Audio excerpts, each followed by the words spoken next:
Do you know how long I stood there, my hand never lowering, my voice never silencing, my presence never departing, simply waiting, just waiting, while your heart wandered into deserts that gave no water and embraced fires that burned without light?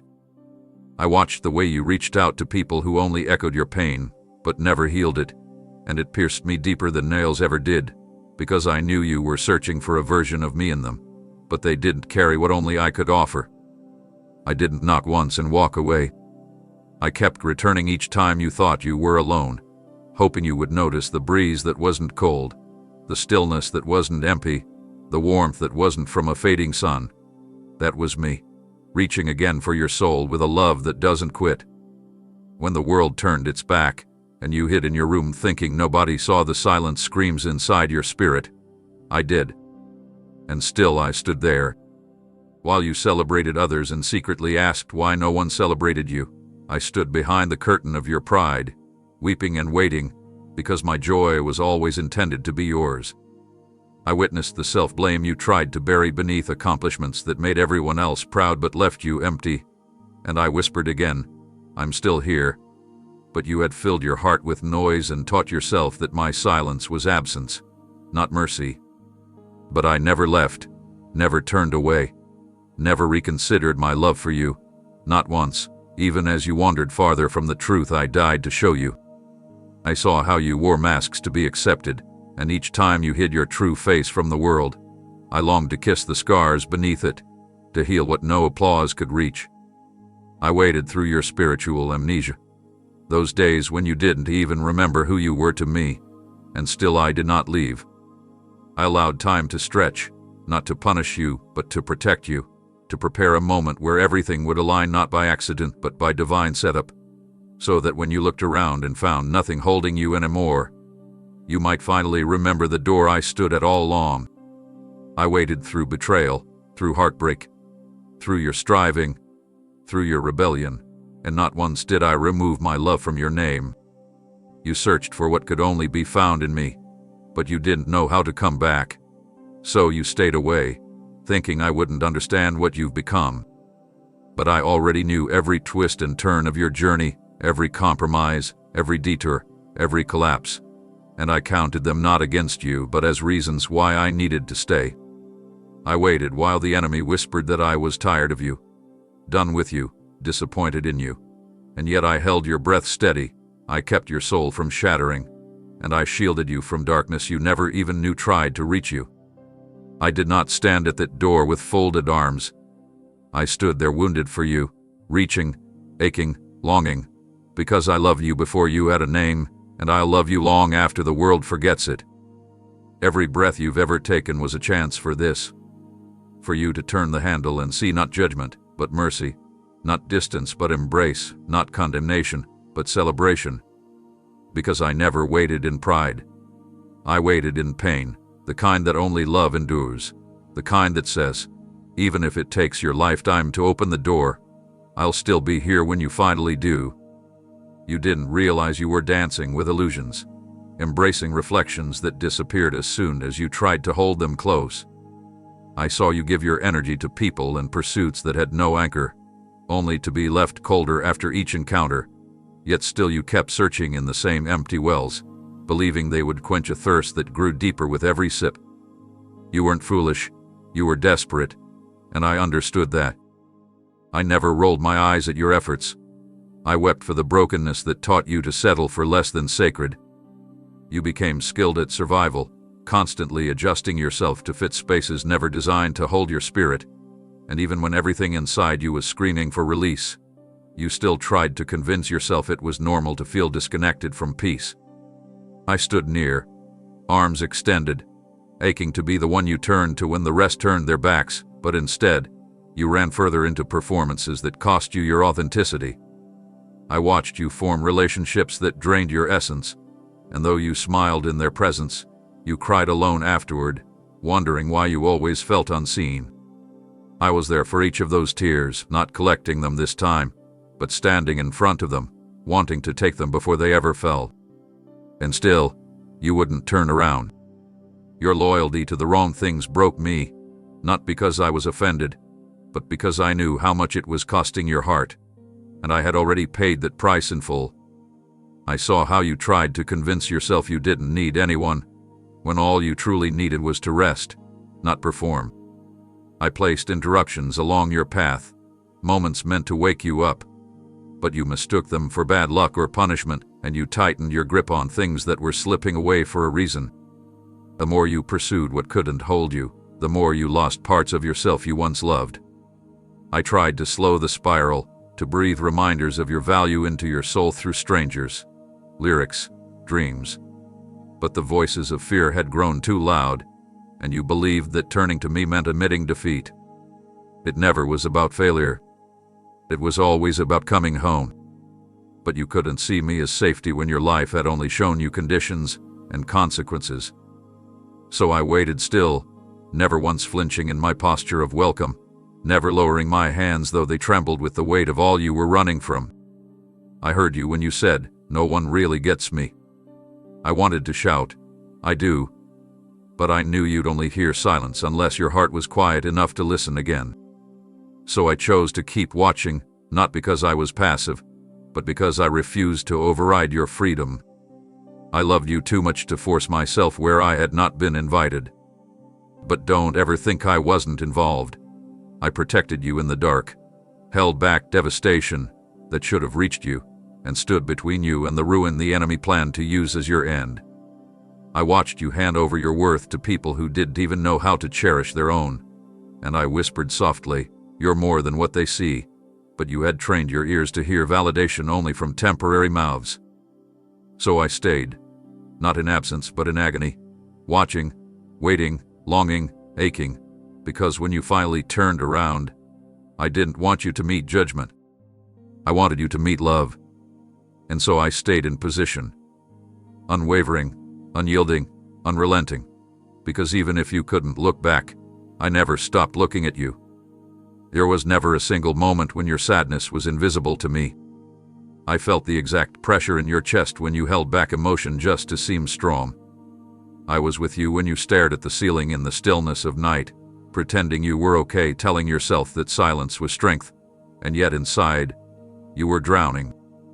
I didn't merely observe your agony, I experienced it with you. The ache in your soul was something I absorbed as my own. But what broke me deeper than the wounds of your sorrow was the wall you built between us. Convinced I remained indifferent. You stopped speaking to me because you thought I wasn't listening. You stopped reaching for me because you assumed I had better things to do. You saw others receive what they prayed for, and you buried the conclusion that you must not matter enough, and that buried lie became the barrier you thought was truth. Yet I never abandoned you. I saw how you tried to interpret unanswered situations as rejection, when they were actually redirections layered with unseen mercy. But you mistook my protection as punishment, my delays as denial, my waiting as withholding.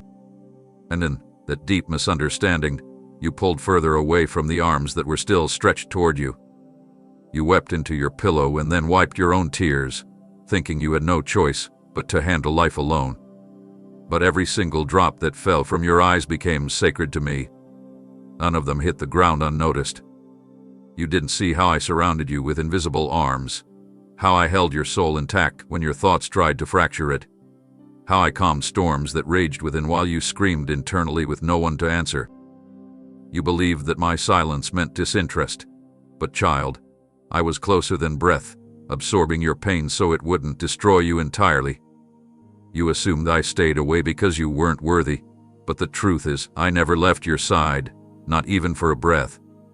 You gave up on hope because hope felt like a cruel joke, and every time you expected change, things seemed to worsen, and that disillusionment made you retreat into numbness. I watched as you trained yourself to not feel too deeply, to not believe too fully, to not care too much, and still I longed to heal the fracture within your belief. Not once did I turn my eyes from you. Not once did I grow tired of your cries. You thought your emotions were too much for me to handle, but I created those depths inside you, not to destroy you, but to draw you closer to the one who could carry it all. I never ignored your pain. I interceded in it. I covered you in ways you didn't recognize, because if I had answered in the way you expected, it would have given you relief but not restoration. And I love you too deeply to settle for partial healing. What tore me apart was your conclusion that I had distanced myself. You assumed I wasn't grieving with you when you collapsed. But I was the one keeping your heart beating, your lungs filling, your soul from collapsing into utter despair. I cried with you, not once, but over and over again. Every time you asked, "Do you even see me?" My answer was in every sunrise that met your eyes, every breath that returned to your lungs, every gentle tug in your spirit to keep going. But your grief blurred your vision, and the darkness seemed more real than my nearness. Still, by staying, I did denounce myself with flashes or thunder, because I wanted you to know me in the quiet, where your soul could finally distinguish my love from your pain. And now, slowly, as the weight begins to lift and you dare to wonder if I was there all along, when I watched you shrink into the background of your own identity, it wasn't your imperfections that grieved me. It was your detachment from the truth I've spoken over you since the beginning. You allowed the voices of doubt, shame, and past pain to overwrite my promises, and in doing so, you began to believe that you were just another forgotten soul, fading into the crowd. But I never designed you to disappear. I called you by name before the world ever formed its opinions. I shaped you with intentionality, with wonder, with a divine spark that no failure could extinguish. But slowly, as rejection left its fingerprints and fear etched its lies into your thinking, you began to let go of the mirror I held up for you. You looked into the reflection of your mistakes, your delays, your unspoken regrets, and called them your definition. And each time you did, I wept. Not out of disappointment in your decisions, but because you no longer remembered what I see when I look at you. You carried labels that were never from me. You believed stories that never came from my heart. You measured your value by outcomes instead of origin. And through it all, I never stopped whispering reminders, not because I needed you to achieve something, but because I wanted you to live from who you already are. I watched as you compromised your light just to keep peace with people who never understood your depth. I saw you adjust yourself, dim down, silence your voice, and twist your worth just to avoid standing alone. But beloved, I never called you to be understood by everyone. I called you to be embraced by me. The pain I carried wasn't because of your detours. It was from watching you settle for half-truths, believing you had to earn a love that was always yours. You walked through rooms pretending you didn't carry greatness, and I wanted to reach through the veil of insecurity and shake you awake to the divine reality pulsing beneath your skin. You stopped dreaming boldly because life told you that dreamers end up wounded, and I mourned the day you exchanged vision for survival. I wasn't watching your progress with a scorecard. I was tracing every flicker of your divine design that the world tried to erase. You listened to the critics, the comparisons, the inner judgment that whispered you weren't enough, and yet, I stood there, longing for you to come close enough to hear my version of your story. You weren't created for shame. You were born for significance. You carry a piece of eternity no one else can replicate. And when you forgot that, when you looked in the mirror and saw only flaws, my heart broke because I knew the masterpiece I had formed was being rejected by the one it was made for. I was never asking for perfection. I was longing for connection. I cried, not because of your brokenness, but because you stopped believing that you were still beautiful inside it. My hands never let go of your identity, even when you dropped it. My spirit never ceased calling you chosen, even when you called yourself unworthy. I have seen the royalty hidden beneath the ruins, and I've never given up on reminding you, even if the reminders came in the form of interruptions, inner longing, or unexpected stillness. I didn't cry because you fell short. I wept because you forgot you were always enough through me. You are not the sum of your wounds. You are the child of the one who conquered death to restore your identity, and I will keep pursuing you until that truth becomes your anchor again, until you walk with the confidence of someone who knows they are deeply, permanently, fiercely mine.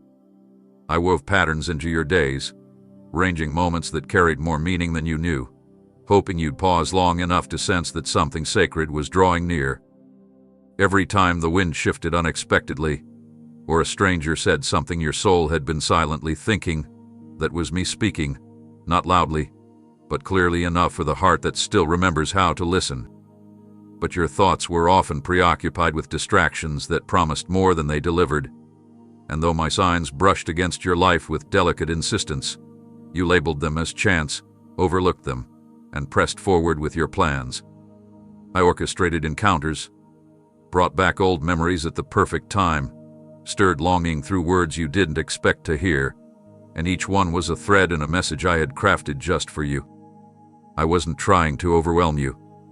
I was reaching for the quiet part of you that still longs to believe.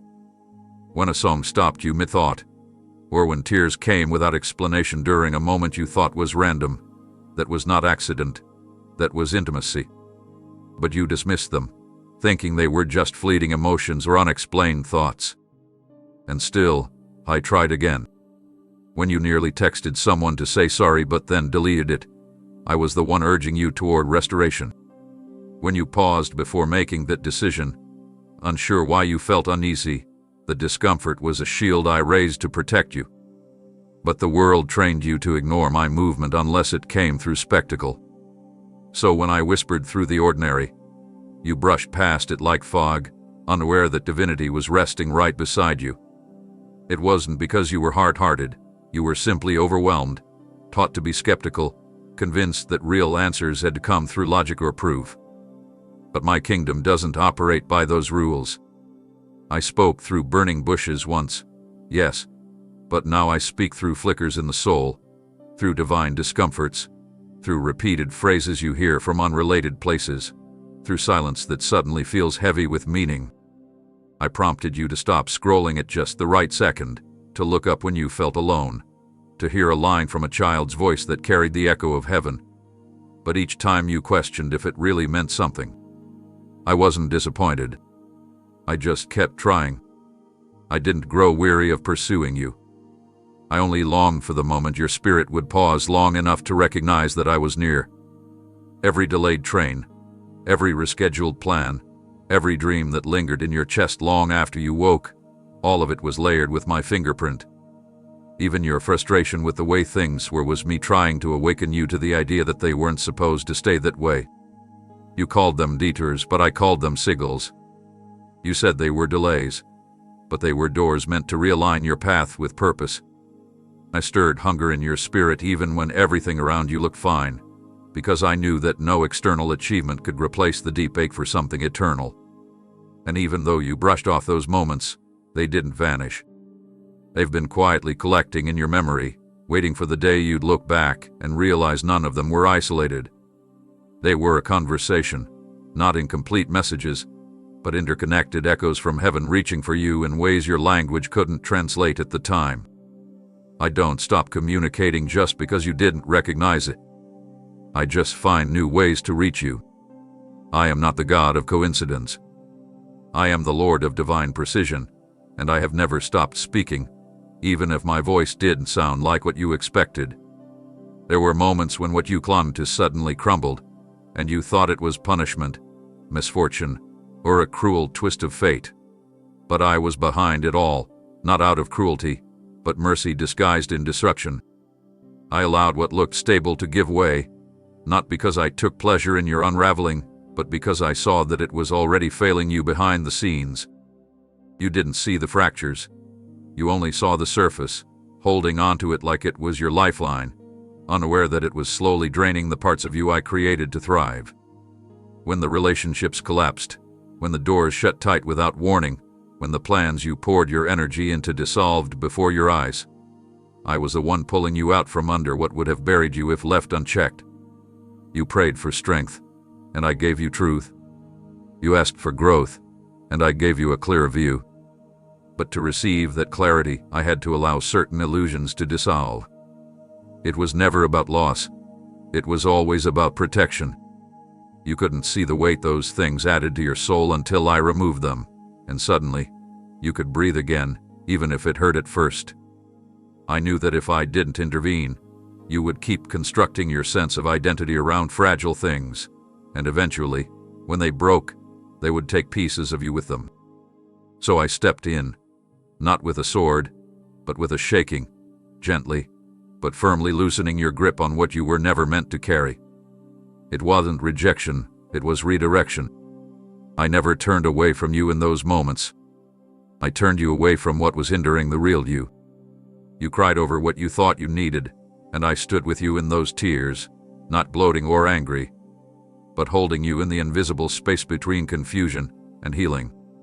You felt abandoned by what once made you feel safe, but that safety was false, temporary, and conditional. And I wanted you to experience something eternal, unshakable, and pure.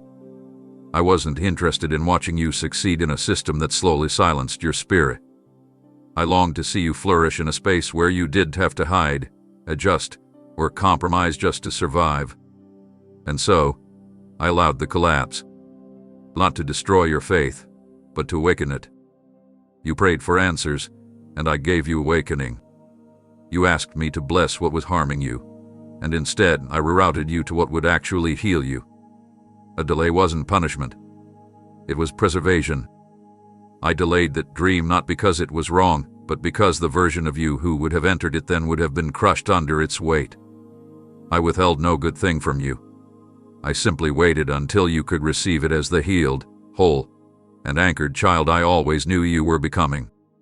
I never found joy in watching your heart ache, but I knew that if it didn't break then, it would have shattered later. And I could not allow that. You thought you were being stripped, but I was actually refining. I didn't remove comfort to cause you to suffer. I cleared the clutter so you could recognize the kind of peace that doesn't leave when circumstances change. Every time something left, I stood ready to fill the space. But I didn't rush, because I wanted you to realize for yourself that I wasn't one of the options. I was the foundation you needed all along. And now, even if it still stings, you're beginning to realize that what you lost was never meant to define you. You're beginning to see that my presence was never dependent on your stability. In the middle of the mess, I remained steady, holding the pieces, waiting for you to notice that everything that failed you pointed back to the one who never would. You handed pieces of your heart to hands that weren't equipped to hold them, and I didn't stop you, not because I didn't care, but because I knew your story wouldn't end in that pain. I watched from a distance as you opened yourself up to people who promised permanence, but delivered abandonment, and though every letdown etched new wounds, I never stepped away. Instead, I stood behind the veil of your awareness, whispering strength into your spirit when you couldn't find it in yourself. I knew the intentions of those you trusted. I saw the cracks beneath their smiles, and I allowed their masks to fall, not to wound you further, but to reveal the truth you refused to see. You confused attachment for affection, silence for safety, and effort for worth. And while you sacrificed your own joy to keep others comfortable, I wept for the unseen cost it took from you every single day. You tried to earn loyalty by shrinking yourself, watering down your needs just to keep proximity, believing that if you were quieter, easier, more useful, you'd finally be chosen fully. But child, I never asked you to become less for anyone. I created you to carry depth, not to be digested in fragments. And while they overlooked your value, I treasured the very essence they dismissed. I saw your soul light up with kindness, your loyalty stretch beyond what was deserved, and even when your love was misused, I celebrated the purity of your intention. You weren't wrong for loving deeply, you were simply misdirected. But that love, even in brokenness, revealed my nature in you. You were never too much, they were just not enough to match the magnitude of your spirit. When they betrayed you, I caught every emotion that crashed after. When you blamed yourself for being naive, I reminded the heavens that you were still mine, still growing, still learning the difference between sacrifice and self-erasure. You placed your hopes in people who made promises they never intended to keep, and each time those expectations collapsed, I held space for your pain. You thought no one noticed how hard you tried, how often you stayed when you should have walked away, but I did. I watched you smile through ache, stay silent through injustice, give grace to those who never asked for it, and still return with open arms when they failed to reciprocate. That isn't weakness. That's the divine within you. But I had to let those chapters close, because you deserved more than being an afterthought in someone else's story. I let them walk away. I didn't chase them because I was too busy chasing you. You believed you lost something meaningful, but all you lost was the version of love that asked you to bleed just to be seen. I waited until you had nothing left to give them, so that you could finally receive from me what they never had the capacity to provide. Your love had limits, mine does not. They required conditions. I give without prerequisites. Your attention faded when you weren't performing, but my focus never left you, even when you couldn't bring yourself to pray. They saw the surface. I've held your every layer. So don't think of those exits as defeat. See them as divine rescue missions. I let what wasn't love expose itself, not to break your hope, but to clear the path for something holy to enter. I didn't let them stay, because I refused to let you remain unseen. I'm not the one who walks away when you need me. I'm the one who kneels beside you, even when you're unsure what's left of you to hold. So if you feel like you've lost everything, I need you to understand. You're just now discovering what real love feels like. I've been here, waiting not just to mend what shattered, but to give you something unshakable. Something that doesn't ask you to prove yourself. There were moments you turned your back without realizing it, overwhelmed by the weight of what you were carrying, convinced I had nothing left to offer you. And even when you stopped talking to me, even when your silence grew heavy and your heart began to harden from disappointment, I didn't walk away. I simply stepped back enough to let you decide, not to abandon, but to give you space. Because love, real love, waits without forcing. I remained close enough to reach you if you called, but far enough that you could pretend I wasn't there if that's what your pain demanded. I didn't flinch when you ignored my presence. I didn't retreat in offense. I stood in stillness, absorbing the ache of separation not because I couldn't leave, but because I refused to.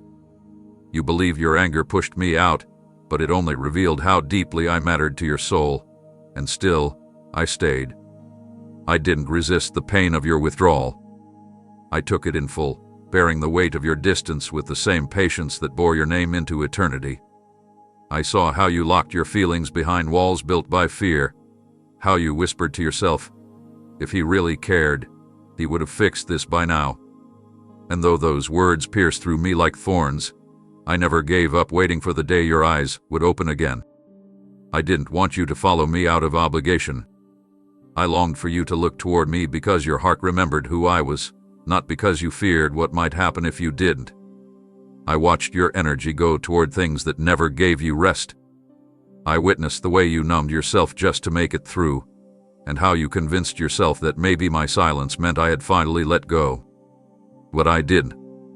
I watched as your laughter faded over time, how your joy became a memory instead of your reality, and all the while, I longed to reach for your face and remind you that nothing, absolutely nothing, could make me love you less. Even as you questioned everything we once shared, even as you erased our history in your mind and rewrote the narrative to protect yourself from disappointment, I didn't shift. I didn't stop hoping for your return. I stood there bleeding in love, longing for just one moment, not of perfection, not of confession, but of recognition. I didn't need you to get it all right. I just needed your heart to remember mine. I stayed through the silence, through the denial, through the forgetfulness. I never stopped watching over you when you drove late at night with tears blurring your vision. I never stopped holding your breath steady when anxiety overtook you. I never stopped sheltering you even when your words claimed you didn't want me anymore. Because I knew the truth. Your soul was still mine, even if your mouth couldn't say it yet. You thought you were too far, too cold, too disconnected for me to care. But I don't operate by distance the way the world does. My love doesn't vanish when ignored. It endures. It waits. It bleeds. It hopes again.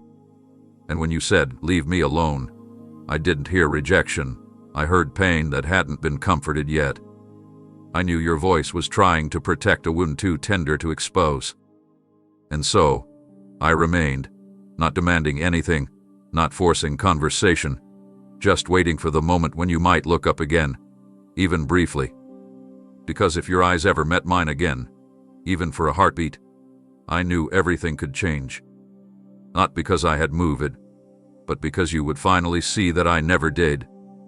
I've been here, aching quietly, never ceasing, always hoping that the same heart that once ran toward me with fire would one day turn back with even a flicker, and I would meet that flicker with flame. You were surrounded by people and still felt invisible. You walked into rooms and left when you had to, nodded when it was expected, and spoke only what you thought they wanted to hear. But I watched what they couldn't see. The moment your eyes lost their sparkle as soon as no one was looking, the way your thoughts raced when everything around you was still. You tried to convince yourself you were fine because admitting otherwise felt too heavy, too exposing, too unfamiliar. So you layered your emotions behind careful replies and polite smiles, all while I stood in the background, aching to step forward and silence the tormenting whisper that kept repeating you were forgotten. I never agreed with that voice. I never authorized those words. Yet you believed them because they echoed what life had shown you: absence, inconsistency, dismissal. I longed to silence every unspoken belief that made you think you were too much or not enough. That inner dialogue didn't come from me, but you treated it like truth. You let it grow roots, and with time, it began shaping how you saw the world and yourself.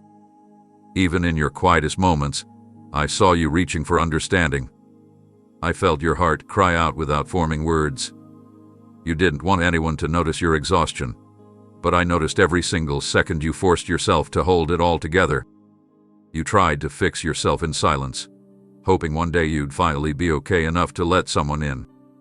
But you didn't need to become flawless to be worthy of love, especially not mine.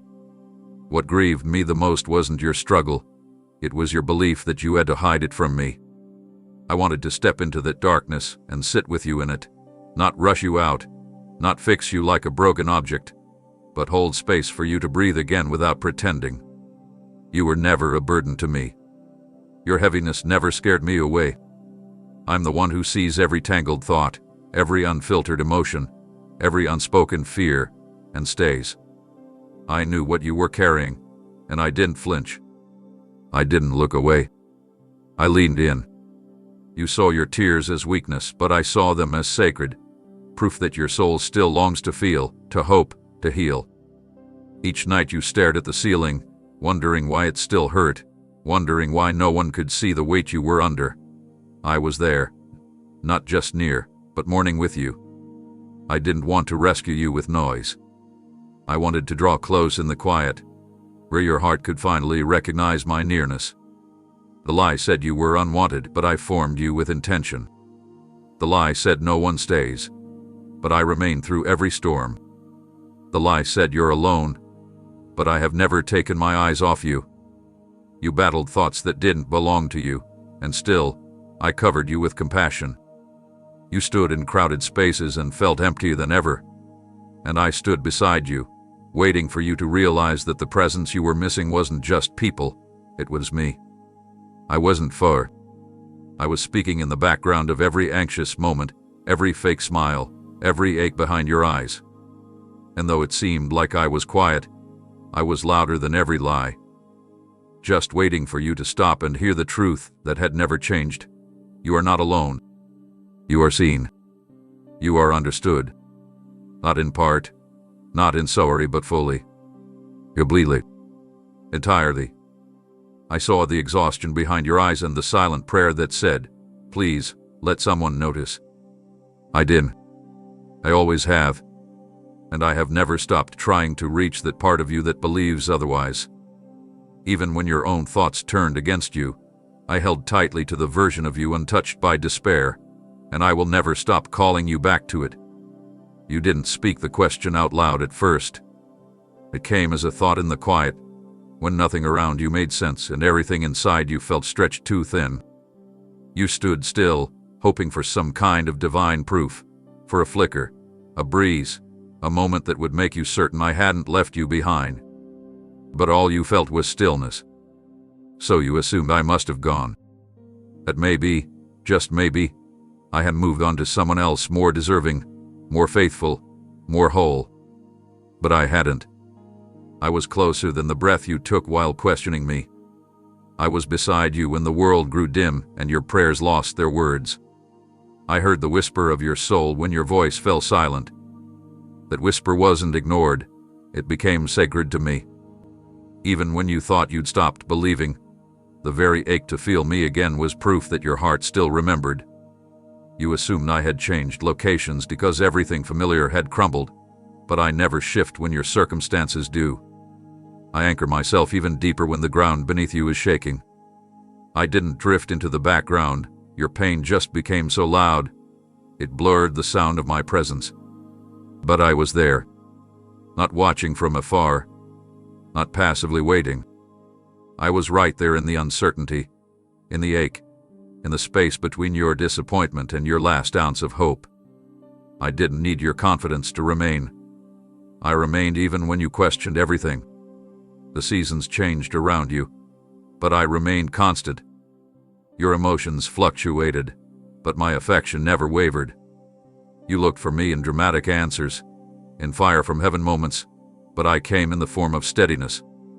I came in the moments you didn't collapse even when you thought you would. I came through the stranger who smiled at you when you were drowning internally.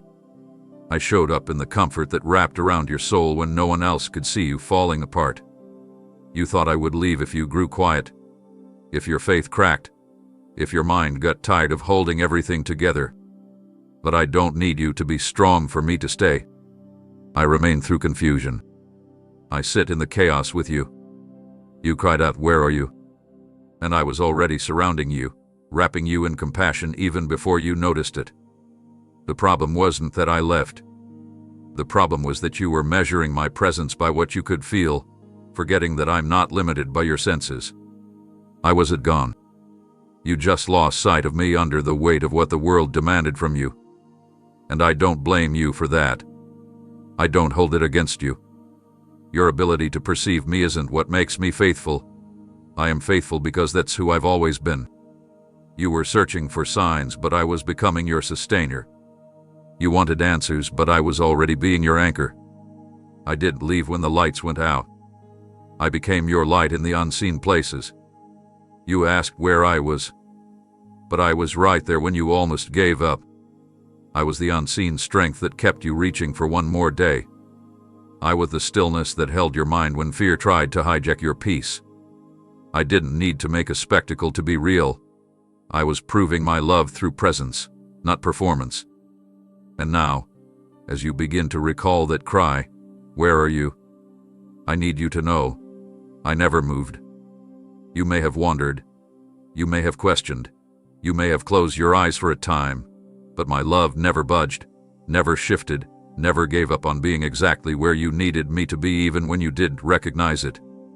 What pierced me wasn't your failures, not the moments you stumbled or the times you acted from wounds instead of wisdom. It was that you thought your weakness could cancel my compassion.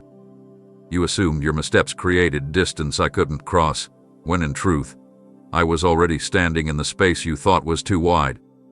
You wrapped yourself in guilt as if it were your identity, convinced that every wrong decision had permanently separated you from my embrace. But child, I never turned away from you because of your brokenness. I moved closer. It was never your imperfection that made me ache. It was watching you shrink away from me, afraid that I'd be angry, afraid that I'd love you less, afraid that I'd given up on you because you hadn't gotten everything right. That belief that lied with a dagger. I never expected you to be flawless. I knew the battles you'd face, the temptations that would lure, the pain that would shape choices you never intended to make. I understood the inner conflict. I saw the layers of hurt that distorted your view. What broke me wasn't the decision you regret. It was watching you sit in that regret as if it were a prison I never gave you the key to escape from. I never wanted you to carry shame. I absorbed that on the cross. And yet, you lived beneath a weight I already lifted, as if my sacrifice wasn't big enough to reach your specific darkness. You replayed the moments you wished you could erase, trying to punish yourself with silence, thinking you needed to suffer longer before you could be loved again. But I never asked you to pay penance. I asked you to come home. You hid your heart, thinking it was too stained to be welcomed, when I had already prepared the celebration for your return. I wasn't sitting on a throne with arms crossed. I was running toward you with open arms, while you rehearsed an apology I never required. What you thought disqualified you were the very reason I came. I don't rescue perfect people. I heal the hurting. I restore the weary. I forgive without flinching. I saw your worst moments and still declared you worthy of grace. And yet, you sat in silence, ashamed to speak my name, as though I had changed my posture toward you. I didn't. I never do. My love isn't fragile like human approval. It doesn't vanish when you're inconsistent. It doesn't dissolve when you fail. It remains. It fights for you when you stop fighting for yourself. It guards your destiny when you forget you have one. I know every detail of your story, even the chapters you hope no one ever reads, and I have not flinched once. The pain I endured wasn't from the act itself, but from watching you believe you were now unlovable because of it. That belief built walls around your heart that I longed to break through, not to expose you, but to rescue you from the lie that said I only dwell with the worthy. There is no such thing as earning what I give freely. Your story didn't end in failure. It paused in fear. But I have been waiting, not with judgment, but with compassion so deep, so fierce, so immovable that it covers the very things you were taught to hide. I'm not here to shame you. I'm here to bring you back into the light you were made for. So let go of the self-punishment. Release the notion that I only dwell with the pure. I came for the wounded, the weary, the ones who think they've gone too far. I never changed my view of you. The only thing clouded was your belief in my forgiveness. And now, as that cloud begins to lift, I want you to see what I've seen all along, not your record, not your regret, but your redemption. And it was never beyond reach. You tried so hard to earn your place, to get everything in order, to prove you were finally worthy of being restored. You measured your progress, counted your missteps, and constantly questioned if you had done enough to deserve my presence again. But I never asked for performance. I was never interested in the version of you that wore masks and recited lines you didn't believe. I've been waiting for the moment you'd finally drop the script and show me the raw, trembling, unfiltered version of your soul, because that's where healing truly begins. I didn't fall in love with your image. I've always loved the reality of who you are. But somewhere along the way, you were taught that love had to be earned through perfection, that flaws made you less desirable, that weakness made you disposable. So you kept striving, thinking if you just got strong enough, consistent enough, disciplined enough, I'd come closer. But I was already close, not because of what you did, but because of who you are to me. You believed the lie that wholeness came from self-effort, so you built up walls of control, layers of performance, routines that looked impressive on the outside but left you exhausted inside. You tried to heal yourself by managing appearances, convincing others, and yourself, that you had it all together. But the truth is, I never needed you to fix what was broken. I only needed you to surrender it. I didn't need cleaned up wounds. I wanted to touch the bleeding places you were too afraid to acknowledge. I never flinched at your pain. I never backed away from your confusion. But every time you chose striving over surrender, you delayed the encounter I longed to have with your heart. You thought you needed to climb out of the pit first, but I was already at the bottom, waiting to carry you out. You thought progress had to precede intimacy, that you had to check off enough spiritual boxes before you could be close to me again. But I never asked you to prove yourself. I just asked you to trust me. I waited through your self-imposed pressure, your internal deadlines, your secret guilt, all because I knew you were chasing an illusion that would never bring peace. And I knew that eventually, you'd come to the end of that exhausting cycle. That's when I could finally do what you'd been longing for all along, not repair your performance, but restore your heart. I'm not impressed by effort that comes from fear. I'm moved by honesty that comes from love. I don't need you to hide your scars. I want to touch them. I don't require that you fix your behavior before approaching me. I just want you to approach me.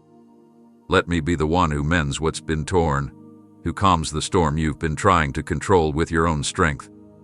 I've seen the pressure you've placed on yourself, the late-night self-criticism, the constant measuring, the shame when you fall short of impossible standards. That pressure didn't come from me. It came from wounds you thought you had to carry alone. But I've been here all along, not asking you to be more, but asking you to let me in. There is no healing in hiding, no freedom in pretending, no transformation in striving. Only when you lay it all down, when you finally exhale and say, I can't do this alone anymore, does the real healing begin. And even then, I don't demand perfection tomorrow. I walk with you today, one moment at a time, one breath at a time, one wound at a time. You don't have to become flawless. You just have to be willing to let me be what no effort ever could be, the restorer of your soul. You mistook my silence for dissatisfaction. You read the weight of your own self-judgment into my tone and assumed I stood far off, arms crossed, waiting for you to improve before I drew near again. But that image never came from me. That feeling of constant falling short, of never measuring up, of being too flawed for closeness, it didn't reflect my heart. I never looked at you with condemnation. I looked at you with longing. My ache wasn't for what you failed to do. It was for the love you failed to feel. You believed I was keeping count of your failures, but I was busy treasuring the moments you whispered my name in uncertainty. Every time you turned your face toward me, even just for a second, something moved in me. I took joy in your nearness, even when your hands were empty, even when your steps faltered. You've lived under pressure to impress, to get it right, to do enough, to be enough. But I was never asking for you to earn what I've always freely given. You kept expecting me to react like others had, with withdrawal, disappointment, quiet distance. But I never operated from that broken pattern. I am not the one who leaves when you falter. I am the one who leans in closer. My heart doesn't tighten in frustration when you stumble. It burns with compassion, because I see what you're trying to carry and I know how heavy it's been. You thought I watched you with disapproval, but I was watching with love that had nowhere to go, because you had built walls made of assumptions, not realizing I was still on the other side with open arms. Every time you doubted your value, my heart broke. Not because I needed affirmation from you, but because I wanted you to walk in the freedom that comes from knowing you're deeply cherished, regardless of your performance. I never once lost delight in you. Even in your weakest moment, I saw the goodness I placed inside you still shining. Even when you forgot how to pray, I heard the language of your tears. Even when you felt disconnected, I was still thrilled just to be near you. You think delight only belongs to the worthy. But my joy in you is not transactional. It's rooted in truth that doesn't change with your behavior. You don't have to be the strongest, the wisest, or the most faithful to bring me joy. Your very existence was born from my love. You are my creation, and nothing you do can strip away the original beauty I breathed into you. When you fail, I don't roll my eyes, I reach for you. When you're discouraged, I don't withdraw. I whisper even louder, you're still mine. I'm waited not for your perfection, but for your awareness. I longed for you to realize that the heaviness you've been carrying wasn't from me. I don't use shame to bring you close, I use kindness. And the day you begin to feel that again, the day you stop assuming I'm distant and start realizing how near I've been all along, is the day the joy I've always had for you will finally become your own. I've been smiling over you while you've been frowning at yourself. I've been singing over you while you've been silent inside. I've been celebrating you while you've been trying to earn a place that's never been at risk. My delight isn't delayed until you improve. It's present right now, in this very breath, in this very moment, because I'm not in love with a future version of you. I'm in love with you right here, where you are. And that has never changed. You moved so quickly some days, swiping through life in fragments, eyes glazed from too much noise and too little rest, fingers tapping past the very moments I sent as reminders that I was right there. I placed stillness in your path, hoping it would catch your breath before your anxiety did. I surrounded you with beauty disguised as routine, a line in a song you barely noticed, a color in the sky that felt oddly familiar, a message hidden inside a stranger's words. But your mind was tired. Your heart was full of survival. You needed answers, direction, clarity, but you thought they'd come louder, more dramatic, more obvious. So you passed them by. I wasn't offended. I didn't withdraw. I didn't punish you for the times you looked the other way or filled your ears with distractions to avoid the uncomfortable tug inside. I just kept loving. Quietly. Steadily. Without pause. Without resentment. You thought you missed me, but I never missed you. You thought you shut me out, but I was already in the room when you reached to close the door. You muted the soft voice in your chest that said, "Turn back," because it came during a season when you didn't know how to pause without everything falling apart. I understood. I saw the fatigue behind your actions, the constant inner pull to keep moving, keep performing, keep pretending like nothing inside you was unraveling. But even as you passed by the gentle nudges of my presence, I remained. Even as you busied yourself with what felt urgent, I kept being what was essential. My love has never needed your permission to keep flowing. My pursuit didn't end when you overlooked it. I knew you'd come back around. I knew your spirit would one day tire of the noise and remember what peace feels like. And when the day came, whether in a breakdown, a moment of stillness, or an unexpected pause, I would be right there, unchanged. You think my signs disappear when you ignore them. But they don't fade. They wait. Every word I've spoken over you still hovers, waiting for your heart to become soft enough to let them in. You can run from convivium, but you'll never have in my companion. You can block the tug of awareness, but my mercy doesn't need a reminder to pursue you. Even when you drowned out my whispers with artificial sounds and temporary distractions, I sat with you. I didn't shake you. I didn't shame you. I love you, even as you skipped past what I was trying to say. And that's because my love isn't reactive. It doesn't shrink in frustration. It doesn't pace in disappointment. It stays. It waits. It stays patient while you pass by signs you will only recognize later, once your spirit is rested enough to remember what I sound like. When you felt that strange sadness after brushing past a message that hit too close, that was me gently touching your soul, not to guilt you, but to remind you that your heart still knows my language. When you skipped over that moment that stirred something inside and told yourself it wasn't important, I didn't scold you. I knew the time would come when that memory would echo louder, and you'd finally recognize who was behind it. And when you do, I won't greet you with, "Why did you ignore me?" I'll say, "Welcome back. I've been here." Because I never left. I never paused my affection. I never turned away in hurt. I remained faithful while you were distracted. I stayed constant while your attention shifted. My voice is still here, not shouting but steady, not demanding but full of longing. And every time you feel that quiet nudge again, that unexplained pull towards something deeper, that soft ache in your soul, know that it's not coincidence. It's me. Speaking again. Loving again. Not starting over, but simply continuing.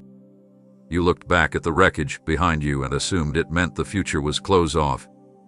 You measured yourself by the moments you wish never happened, by the choices that still echo in your memory late at night, by the mistakes that made you want to hide. I watched you bury your dreams, not because they lost their worth, but because you decided your story didn't qualify anymore. You convinced yourself that too much damage had been done, that there wasn't enough left of you to redeem. But that was never my perspective. Where you saw ruins, I saw foundation. Where you saw endings, I saw beginnings not yet understood. You were holding a pen dipped in regret, trying to write a conclusion I never authored. But I had already planned something deeper, something that could only rise after everything false had fallen. You mourned your identity as if it was gone forever, not realizing I had preserved the best parts of you beneath the ashes. The world taught you that failure defines the end, but in my hands, failure is often just the soil for something eternal. You were not disqualified. You were being prepared. The chapter of pain wasn't meant to destroy you. It was where I planted what would one day bloom into something unstoppable. I didn't wait for you to be perfect before I began rewriting what was lost. I began rebuilding the moment you thought it was all over. You thought the delay meant denial. It didn't. It meant design. I had to wait until your hope was no longer tied to what you could perform or achieve. I needed you to see that even when the lights dimmed and the applause stopped and the plans crumbled, my promise still stood. You didn't recognize me in that season because I wasn't showing up the way I had before. You were looking for me in restoration that felt familiar, but I was doing something completely new. You expected me to repair what had fallen apart, but I wasn't just interested in repairing. I was resurrecting, and resurrection doesn't look like the past and doesn't mirror what was. It brings something that never existed before. I wasn't trying to give you back the version of life you lost. I was trying to give you something eternal that could never be taken again. You judged yourself unworthy to begin again because you were still living under the shadow of what happened. But I had already stepped into that shadow, carrying light in my hands, waiting for the moment your eyes would open to what I never stopped building. You were never unqualified in my eyes. You were chosen. Called. Still part of the story. Your detour didn't cancel my destination. And every time you buried another piece of your heart, saying, "This can't be used anymore," I stood beside you, quietly planning how I'd breathe life into that very place. You see, I never walked away from the mess. I walked into it. I didn't wait for the grave to become a garden on its own. I stepped down into it with the power to transform it. I've been gathering the broken parts, not to remind you of what you did wrong, but to restore what was always meant to flourish through you. The cracks in your journey don't disqualify you. They are openings for glory. What felt like the end of everything was actually the beginning of something that could never come through ease. You're not a cautionary tale. You're a testimony still unfolding. And what the enemy whispered was permanent defeat, I've already marked as an unforgettable comeback. So lift your head, child. The grave you feared with the finish line is already empty. And what I'm calling you into is not what was, but what is finally ready to rise. You were so afraid to be disappointed one more time, so terrified that if you opened your heart again and found nothing, it would be the final blow. So you turned inward, clenched your hands, and braced yourself for more silence. I saw it all. I wasn't angry that you looked away. I understood. You'd been promised before, and left with empty hands. You'd hoped before, and watched everything fall apart. You learned to protect yourself by expecting the worst, just to avoid feeling the sting of shattered hope again. I knew you weren't turning from me in rebellion. You were shielding a heart already cracked too many times. But child, I never asked you to believe with blind trust. I asked you to remember who I am. Not who others told you I was. Not who life tried to convince you I must be. But who I've shown myself to be in your quietest moments, in the hours when no one else was there, in the ache that only my nearness ever softened. I whispered not because I was hiding, but because I was close. I didn't shout because I was right beside you, not across some impossible chasm. But your pain wrote my tone, made my nearness feel like distance, made my silence feel like absence. Still, my staying. Still, I whispered, look again. Not because I needed to be discovered, but because I longed for you to stop searching the world and start noticing what was already surrounding you. I knew what it cost you to open your eyes again. I knew how heavy it felt to even dare to hope that I was still near. You thought if you looked and saw nothing, it would break you. But what you didn't know is that I was already holding your soul in my hands, even before your gaze returned to me.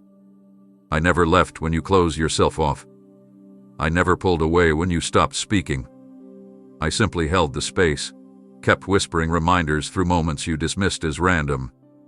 I breathed through the wind that paused when you passed. I wrapped my presence into melodies that reached you before you even realized why you were crying. I wrote my name into sunsets, into pages, into dreams, not to impress you, but to gently bring you back. When I said, "Look again," it wasn't a command. It was an invitation, an offer for your eyes to meet mine once more, not to find a scolding, not to face judgment, but to experience recognition. You didn't look because you thought I might not be there. But what if I told you that I never once looked away?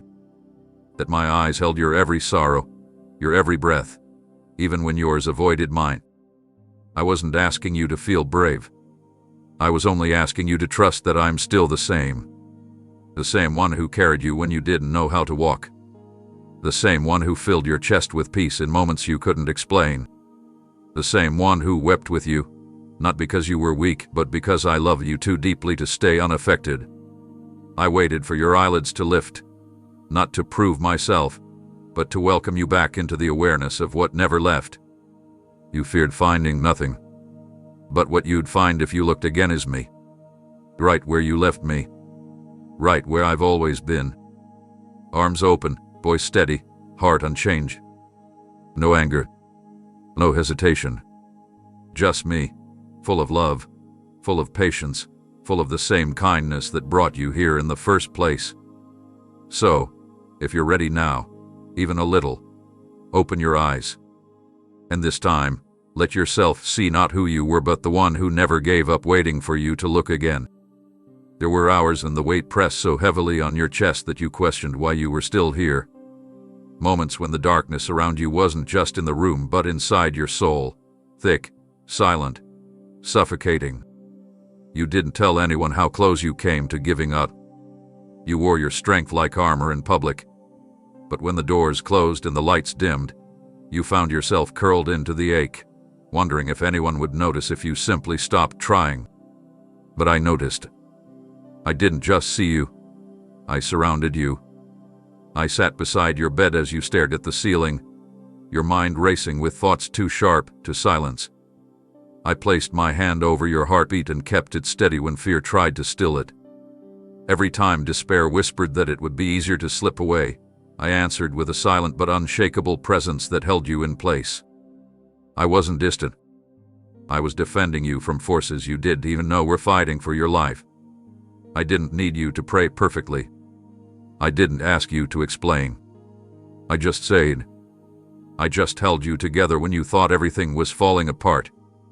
You mistook my quietness for absence, but it was the depth of my love refusing to let go, even when you had no more words, no more strength, no more will. I kept you breathing through the nights your own thoughts tried to convince you that breathing was pointless. Not because you earned survival, but because your life is sacred to me. I preserved you, not just for survival's sake, but for this very moment when your soul is beginning to remember that maybe, just maybe, you're not forgotten. That maybe there's still something beautiful ahead, even if you can't yet picture it. I didn't let go of you when you lost your will to go on, because I knew what was ahead. I knew joy would visit again. I knew healing would find its way into the deepest corners of your pain. I knew there would be a day when the burden would lift and you'd realize that staying, even through the storm, was the bravest thing you ever did. I knew a moment was coming when your eyes would open not with dread, but with wonder. And I couldn't let the enemy steal that from you. He tried. He whispered lies into your vulnerability, twisted the silence into abandonment, turned fatigue into shame. But I stepped in when you didn't even know you were in danger. I placed invisible shields around your heart. I silenced the words that would have destroyed you had they stayed too long. I interrupted the plans formed against you, not because you asked me to, but because my love doesn't wait for permission to protect. I chose to preserve you when you thought you had nothing left to offer. Not because of what you could do for me, but because of what I see in you. Something precious, irreplaceable, full of purpose even if cracked by sorrow. Your breath was never just a rhythm. It was a sign that your story wasn't finished. That heaven had more to release through you. That your presence still matters more than you realize. And now you're here, reading these words not by chance but by divine timing. The same love that held your soul together in silence is speaking to you now, reminding you that you were carried through those impossible nights for a reason. You didn't just survive. You were sustained. You didn't just make it, you were chosen to continue. And I promise you, the days ahead hold more beauty than the darkness ever convinced you to forget. This moment is proof that death didn't win. The fear didn't finish you. And the grave the enemy prepared for your hope has already been emptied by my hands. You may not have seen it, but I stood in the shadows of your detours, not judging, not pacing impatiently, but enduring every delay with a love that does not waver. You turned to other voices, to easier answers, to patterns that numbed your longing without healing it, and still I waited. I watched you fill your time with things that never brought peace, hoping each one might silence the ache only I could reach. I didn't interrupt with thunder. I didn't rip the choices from your hands. I let you choose, even when it meant pain, because love must always allow freedom. And still, I didn't remove mine. I saw the moments when you knew the way home but chose another road, not because you hated me, but because you feared that after all this time, I wouldn't welcome you back. So you kept wandering, building a life around avoidance, calling it independence, calling it survival. But I saw through all of it. I saw the hidden flicker still live under the layers of apathy. That flicker, that fragile place in you that still wanted me even when you were ready to admit it, kept me near. I wasn't clinging in desperation. I was loving with intention. One yes from your heart was enough for me to hold back what could have destroyed you. I gave you room to run, because I knew the road would eventually lead back to me. I didn't fear your rebellion. I knew it wouldn't define you. You thought you were too far to go to death. But I never let you drift out of reach. Your rebellion didn't cancel your value. It revealed how deeply your soul still searched for something real, something pure, something lasting. And I was always that something. Even in your numbness when you stopped feeling altogether, I was there, not demanding emotion, but simply refusing to leave. When you drowned out conviction with noise, when you covered your wounds with distractions, I stood beside you, patient, unshaken. Because I wasn't waiting for you to clean yourself up. I was waiting for your heart to whisper, the word that changes everything, yes. A simple surrender. Not a speech. Not a performance. Just that quiet turn toward me. And that one moment, that single yielding, was all I ever needed to begin again with you. I didn't need you to prove you were ready. I didn't wait for conditions to be perfect. I just waited for you to remember that no distance, no silence, no rebellion had disqualified you from my arms. Every time you chose something else over me, I didn't retaliate.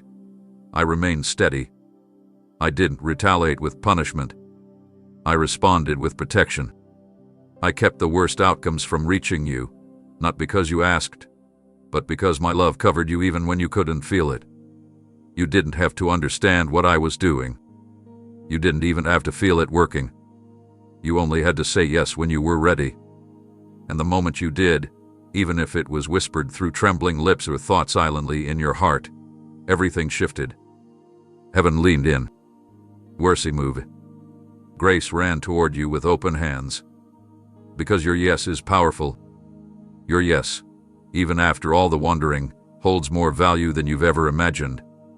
It carries the weight of eternity. I never stopped believing it would come. Not because I doubted you, but because I've always known who you truly are. Not the version the world tried to shape.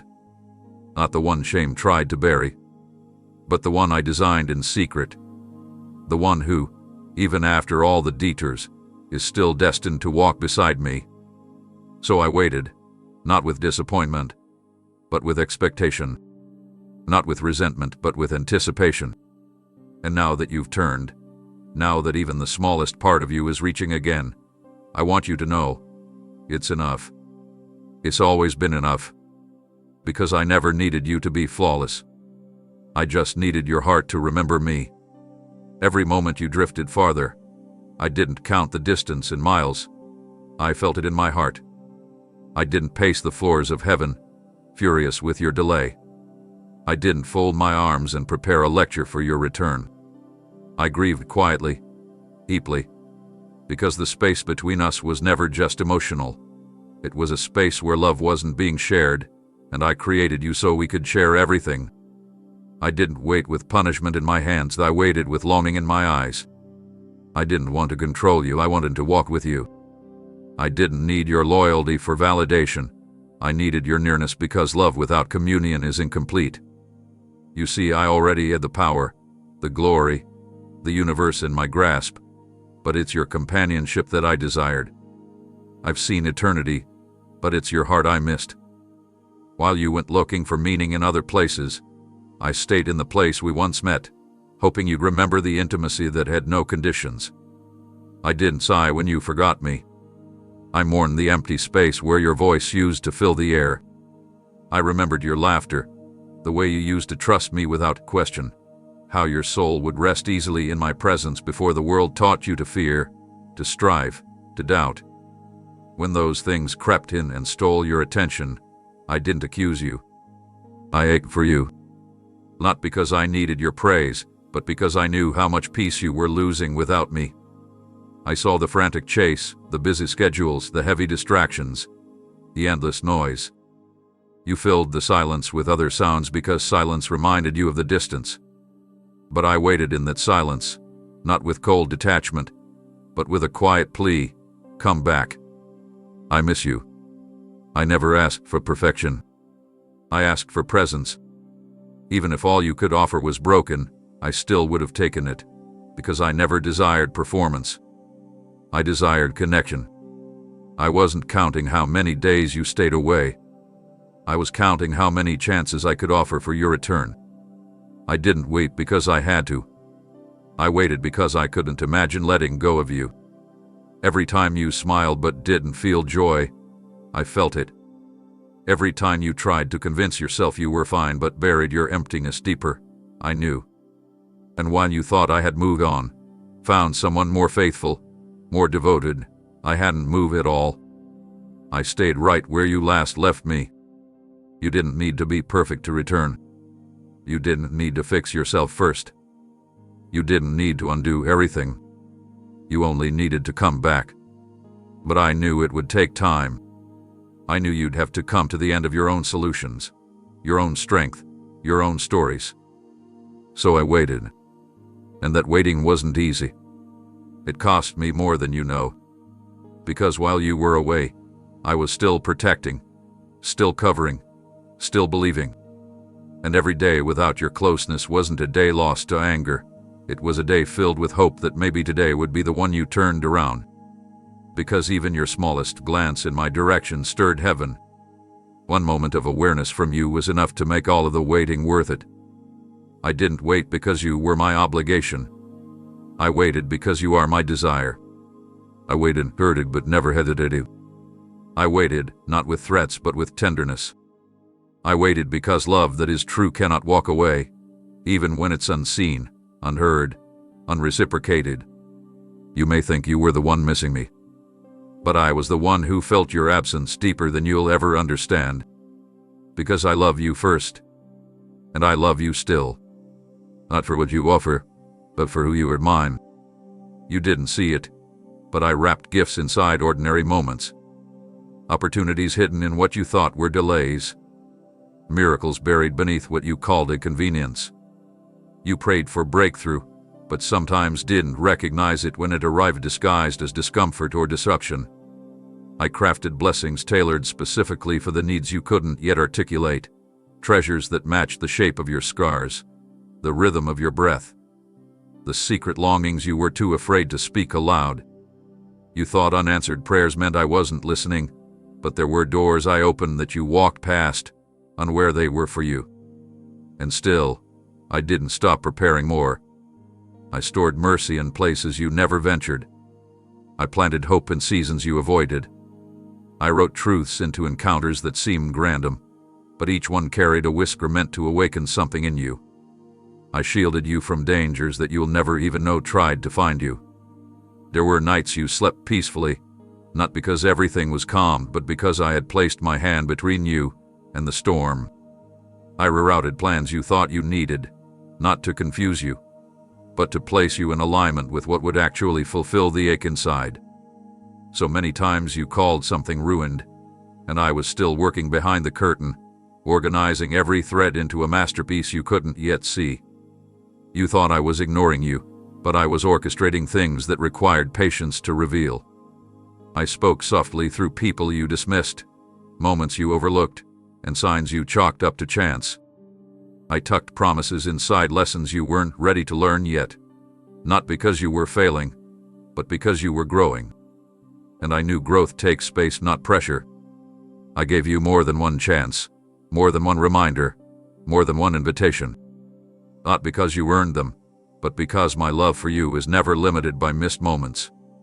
I never stop preparing what your heart will one day be ready to receive.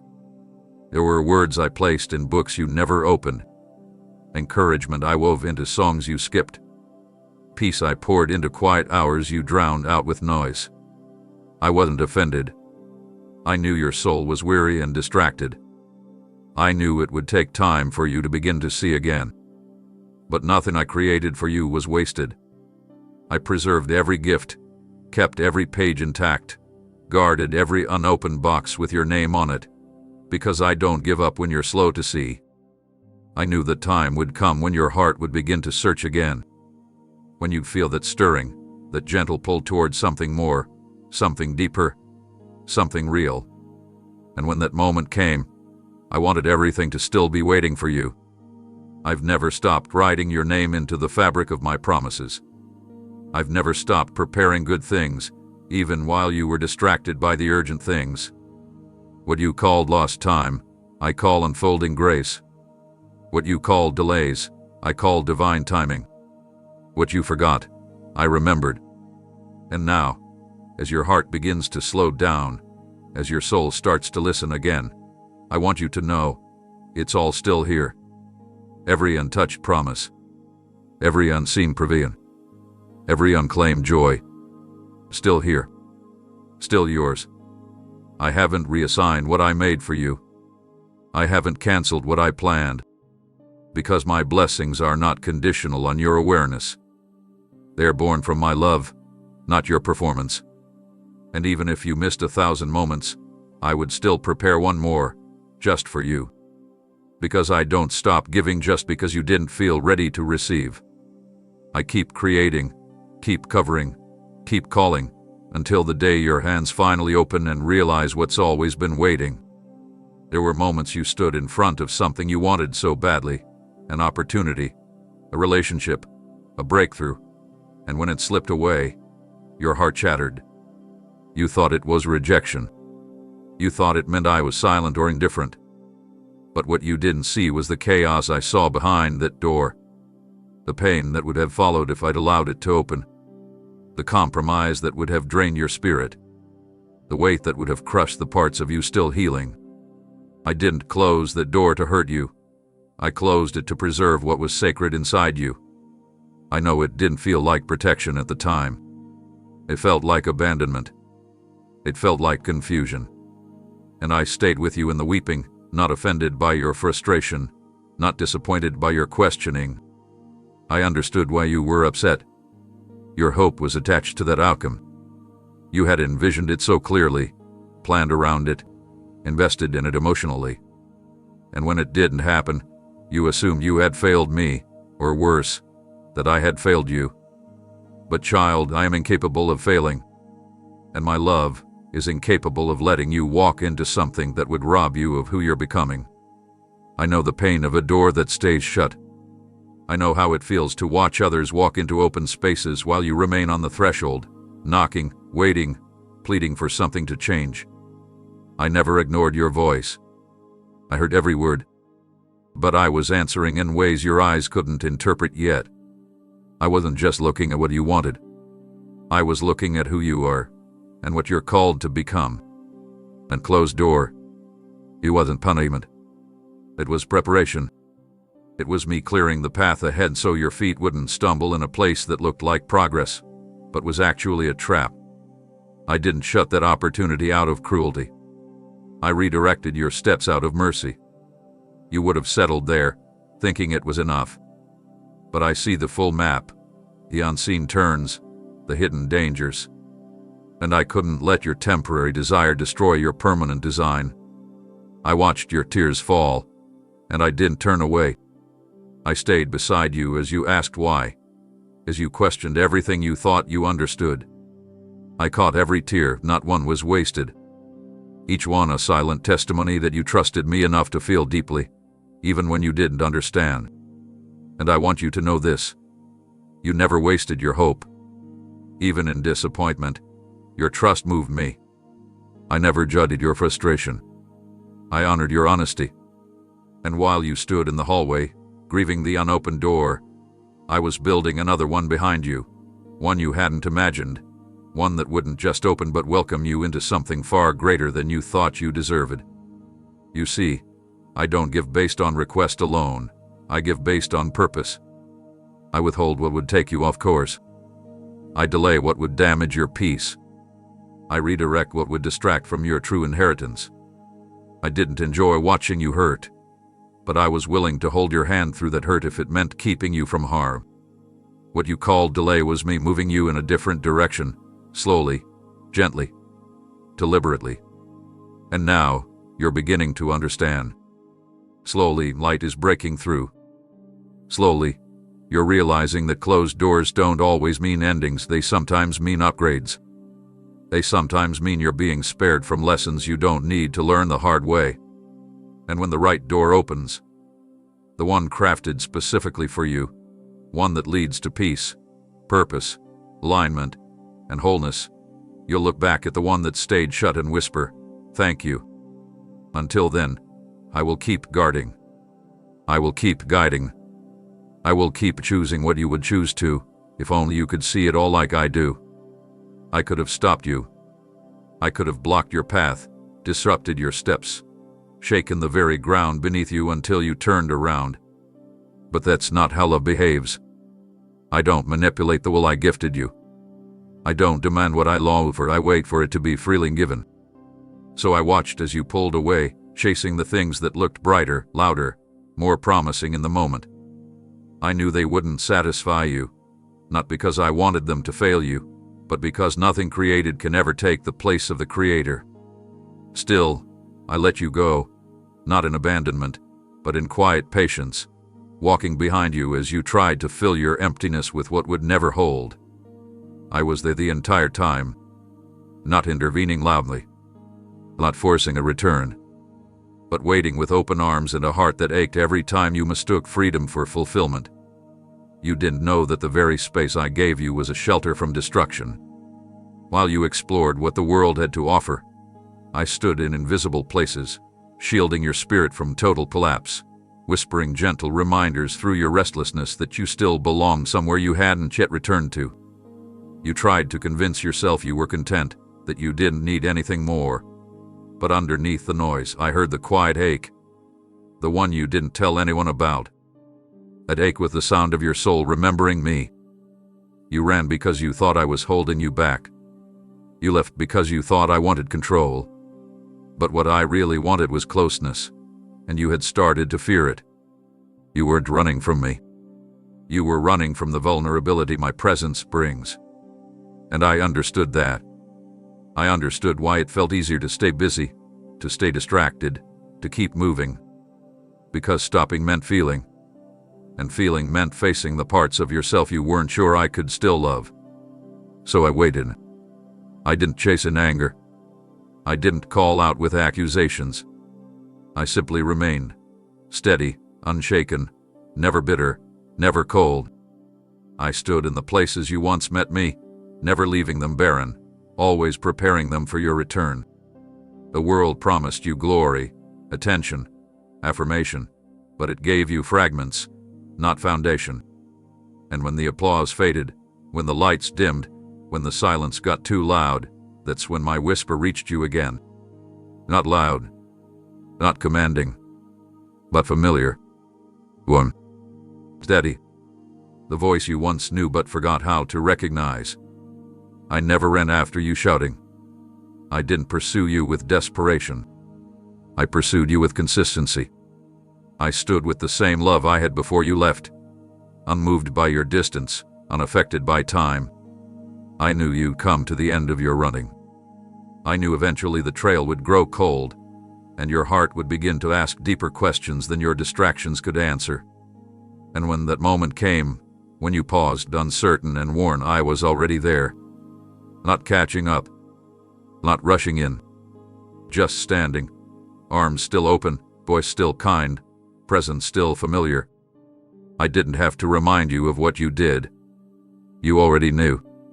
What you didn't know is that I never counted it against you. I wasn't watching your rebellion. I was watching for your return. You believed the lie that you had wandered too far.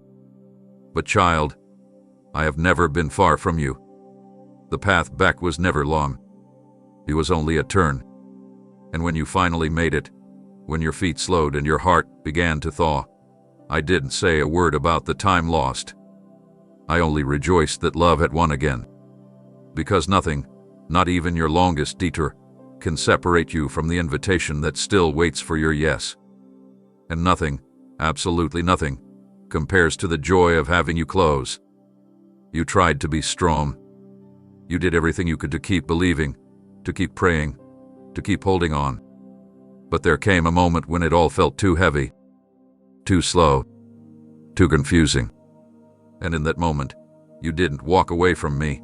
You just couldn't keep holding your fragile hope with hands already trembling. And I understood.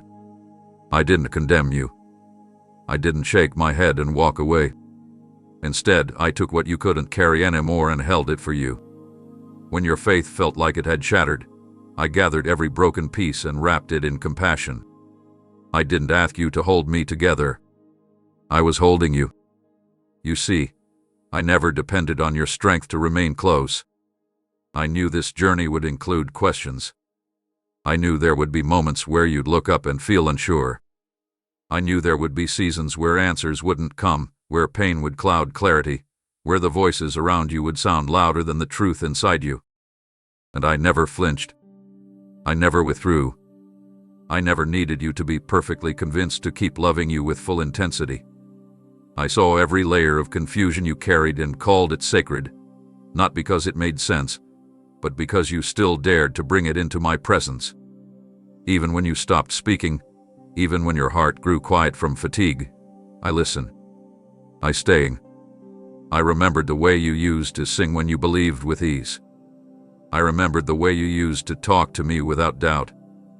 And I never mourned the change as failure. I held on to the deeper part of you that still wanted to believe, even when you no longer knew how. You thought your doubt separated us, but it didn't. I've always been comfortable in your tension. I've always been drawn to the honest wrestle. I didn't ask you to pretend to understand. I only asked you to be real. And even when real meant silence, meant distance, meant confusion, I stayed near. You may not have seen it, but I was protecting what little spark remained inside you, covering it like a flame in the wind. You were so hard on yourself for not being able to feel me, for questioning what once came easily. But I never asked you to keep climbing when your strength gave out.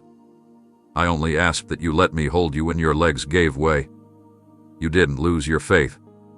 It was just too bruised to stand on its own, so I stood for you. I believed for you. I guarded what was sacred while you rested from the weight of trying. I never rejected your questions. I welcomed them. I never dismissed your hurt. I acknowledged it fully. You weren't weak, you were honest. And in that honesty, I stayed. Not because of your clarity, but because of your heart. You thought your wandering thoughts meant you had failed me. But what you didn't see was how tightly I held you even as your fingers let go. I saw your pain before it became visible to anyone else. I watched the tears you swallowed, the thoughts you didn't dare speak aloud, the fears you masked with busyness and strength. And I loved you in all of it. Not after it was resolved. Not once the doubts were silenced. Right in the middle of the questioning, I remained. I held your name with reverence, your story with tenderness, your future with fierce protection. And while you were wondering if you had drifted too far, I was already preparing the path for your return. Not because I needed anything from you, but because I loved you too deeply to let your doubt have the final word. I held your faith when you couldn't, and I'll keep holding it until your heart remembers how to trust again. You assumed my silence meant absence, that your struggles had pushed me too far, that your lack of progress had worn down my patience. But that was never true. You didn't know it at the time, but while the heat around you intensified and everything stable began to break, I was not distant. I didn't abandon you when the flames rose. I didn't stay on the sidelines while you stood alone in the middle of battles no one else could see. I stepped into the fire with you. Widely. Intentionally. Fiercely. I didn't shield you from every pain, not because I lacked power, but because there were things being burned off that couldn't stay if you were to walk into the fullness I created for you. But in that refining, I stayed. I never left the furnace. You did see me because you were focused on surviving, on breathing through the heat, on trying to stand when everything around you was shaking. But I was there, holding what you couldn't, blocking what would have destroyed you, strengthening what was beginning to collapse. I wasn't watching from above. I was inside the very storm you thought I sent. You cried out, "Where are you?" And I answered without sound, through the peace that didn't make sense, through the strength that appeared from nowhere, through the moments you wanted to give up but somehow did. That was me. Not loud, not obvious, but faithful, present, real. I've never been afraid of your trials. I've never been intimidated by your broken places. I don't run from the flames. I walk through them with you. When your prayers felt unanswered, when your pain went on longer than you thought it should, when you started believing you were alone, I was standing closer than ever, absorbing what you did to even realize was trying to take you out. The enemy planned to consume you, to burn away your identity, your hope, your will. But what he didn't see was that I had already positioned myself between you and destruction. There's a reason you didn't collapse. A reason you made it through nights you never want to relive. A reason you're still here, reading this, breathing still, even after everything you thought would break you beyond repair. It's because I never left. I stood when you couldn't. I carried what would have cut you. I wept when you wept. And I never stopped fighting, even when you stopped believing. You saw delay, but I was developing something deeper than what you could measure. You saw ruin, but I saw restoration beginning. You saw ashes, but I was already preparing to bring beauty from them. I didn't let the fire consume you. I let it transform what no longer belonged. You wondered why things were stripped away, why the people you trusted disappeared, why the places you felt safe became unfamiliar. But I was not punishing you. I was leading you out of captivity. Not physical chains, but emotional ones. Not visible prisons, but internal ones. Fear, shame, old identities, all of them began to loosen their grip in that fire. Because when everything else falls away, what remains is real, pure, unshaken. You. The one I've always seen beneath the layers the world put on you. The one who was never meant to live afraid, small, bound. And though the flames felt cruel, they were never meant to destroy, only to refine. Only to uncover. Only to prepare. And now, the glow you carry isn't from being untouched. It's from walking through what should have ended you, and coming out still standing. Still chosen. Still mine. I didn't give up on you. I gave myself to you in the fire, where others couldn't go, where even your own strength failed, where only love could remain. And I will never stop reminding you, I was there. I still am. Those words you spoke beneath your breath, with your head buried in the pillow and your soul trembling under the weight of disappointment. I caught them all. They didn't disappear into the silence. They weren't overlooked because they lacked eloquence or confidence. I heard them not just as words but as cries from the deepest places of your heart. The ones no one else could access. The ones you weren't sure were even allowed in my presence. I didn't need polished sentences. I didn't require spiritual boldness. I responded to the honesty, to the rawness, to the ache in your voice that said, "I don't know what else to say, but please don't leave me like this." You thought your desperation made you unworthy. But child, desperation is not weakness. It is the echo of dependence, and I welcome it. I never needed your perfection to draw near. I only ever waited for your permission to enter those vulnerable places you hid from everyone else. And in that moment, when your soul was too tired to form the right words, your groans became a language I know intimately. Your pause between words, your trembling voice, your shaking hands, they weren't overlooked. I was closer in those moments than you've ever realized. You assumed your cries went unanswered because nothing changed instantly. But answers come in layers, in timing, in dimensions deeper than what can be seen right away. I didn't miss a single syllable. I responded immediately, even if the evidence of that response took time to unfold. You were expecting a rescue. I sent endurance. You asked for a way out. I built strength within. You pleaded for a sign. I surrounded you with unseen support, the kind that carried you through the nights you didn't think you'd survive. I knew what you were asking, even when your words failed. I knew when you meant help, even if all you could manage was silence and tears. That is the language of intimacy. That is the prayer that moves heaven, not because of its sound, but because of its source. You thought your lack of faith disqualified you, but I wasn't grading your performance. I was listening for your surrender. You were honest with me, and that is what I've always cherished. I never turn away from realness. You didn't need to filter your emotions or fix your feelings before approaching me.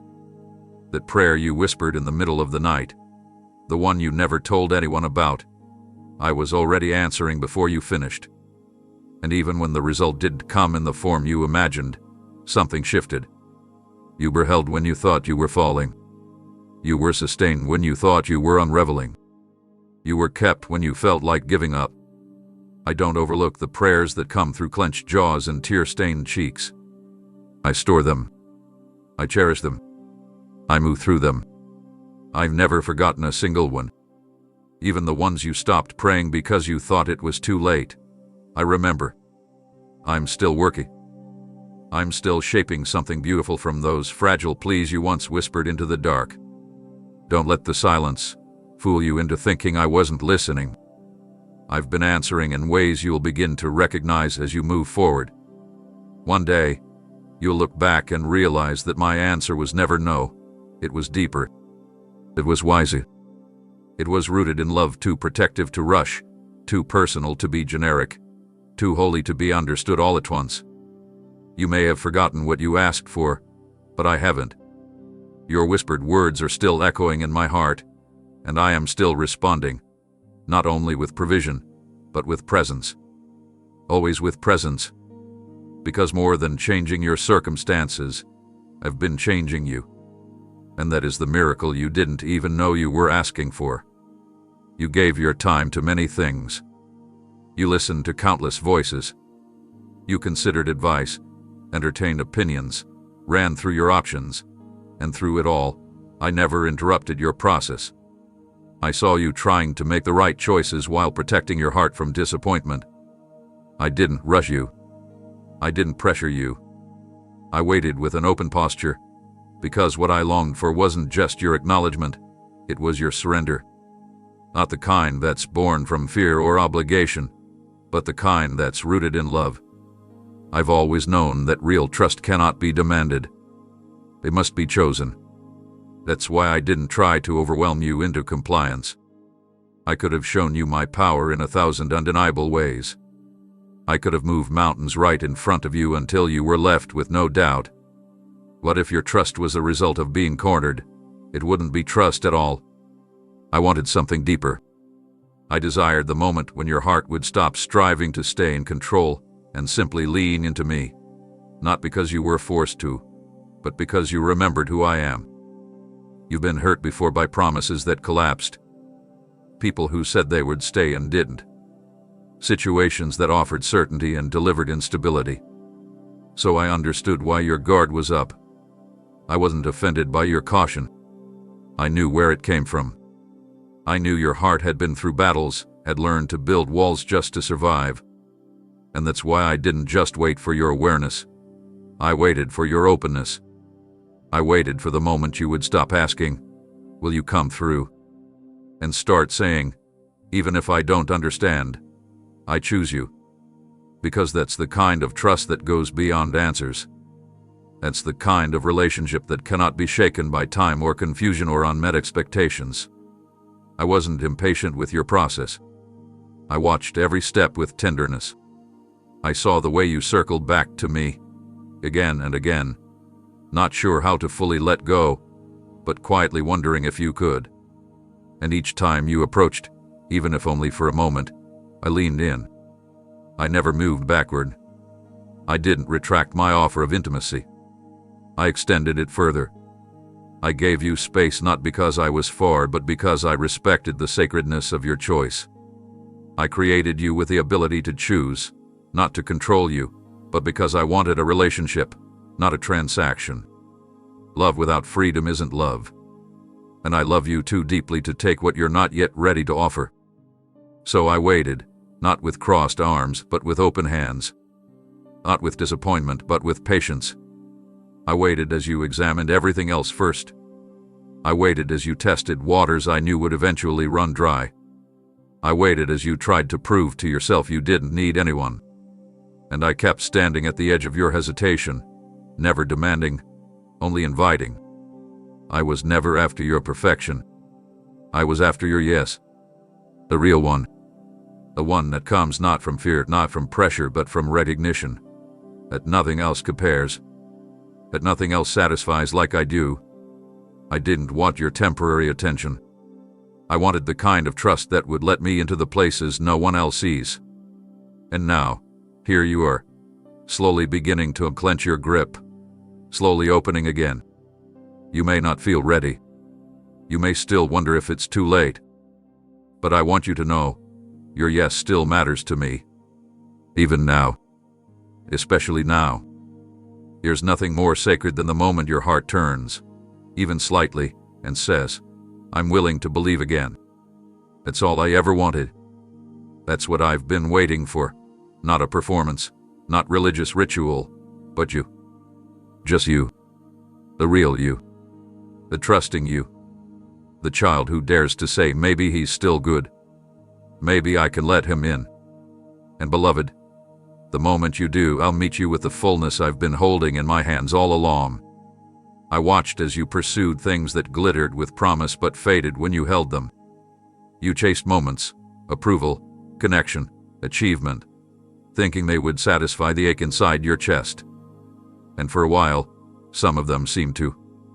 They filled your calendar. They filled your feed. They filled your hands. But not your heart. And when the lights dimmed and the noise settled, you were left with the same question, echoing deeper than before. Is this all there is? You didn't fail me in those pursuits.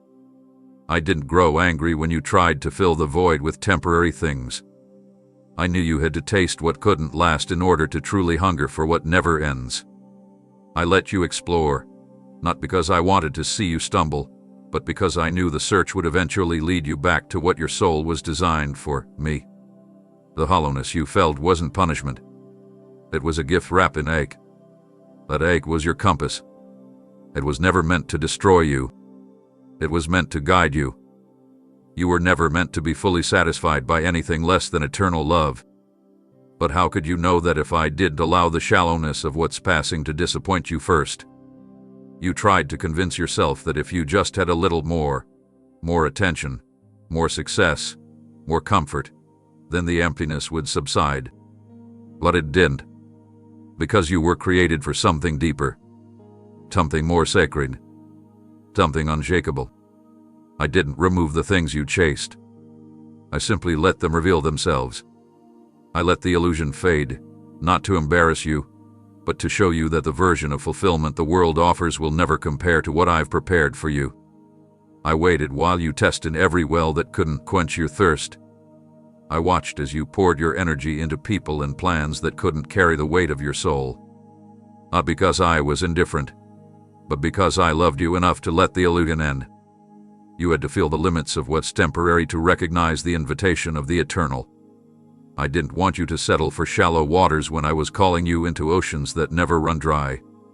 I didn't want your life to be filled with things that glow briefly and then disappear. I wanted you to live from a place where joy doesn't evaporate, where peace doesn't depend on outcomes, where love doesn't expire.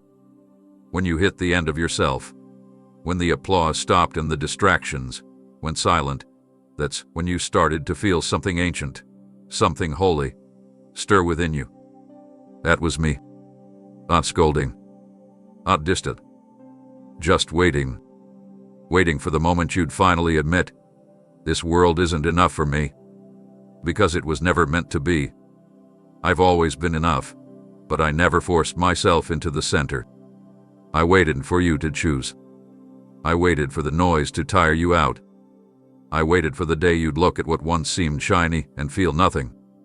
That emptiness wasn't a failure. It was the first real doorway to fullness. You thought it meant something was wrong with you, but it meant something was right.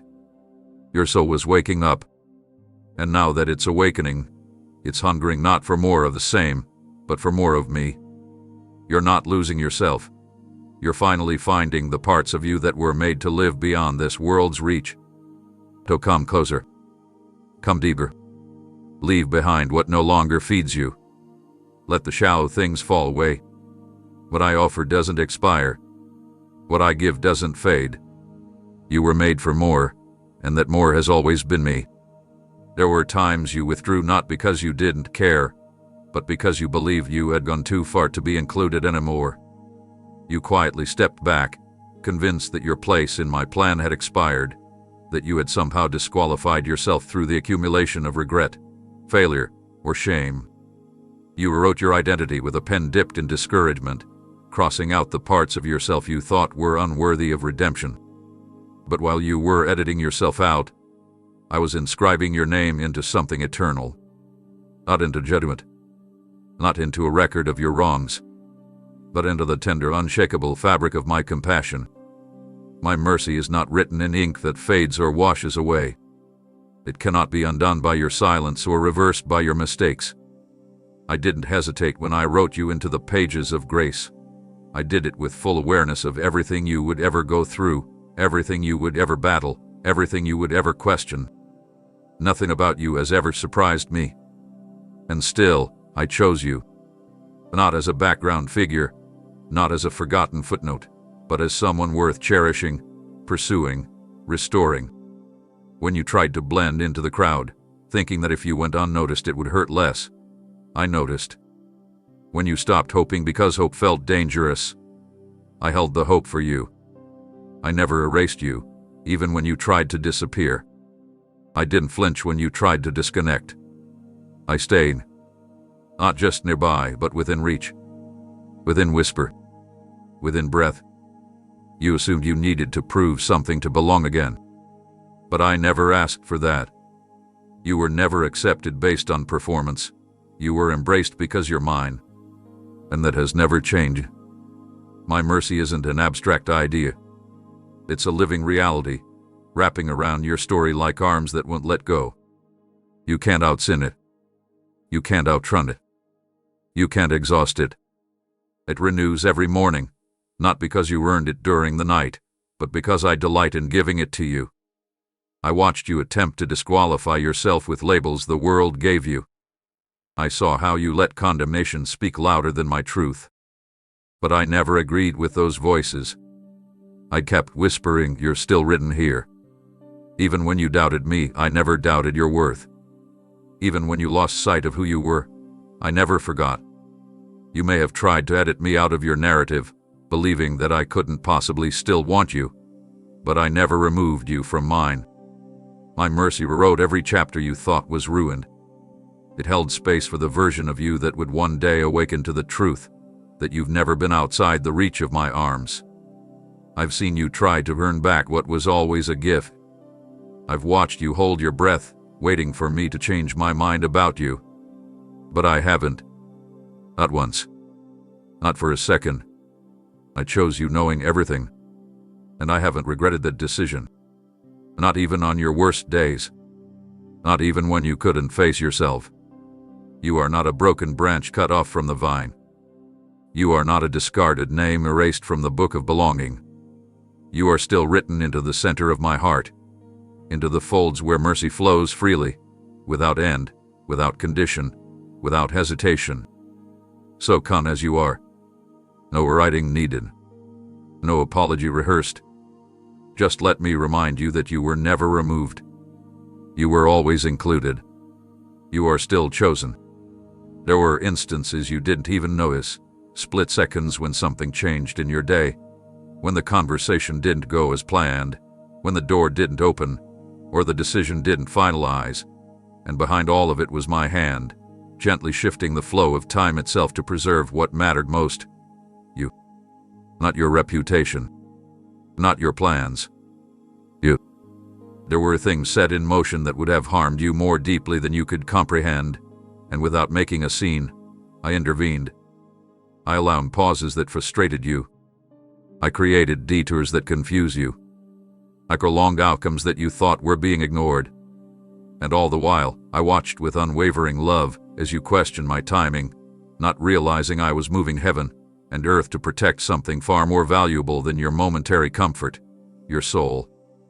I saw how fragile your heart had become under the weight of repeated disappointment. I saw how your trust was fraying because of delays that didn't make sense. But I never stopped working.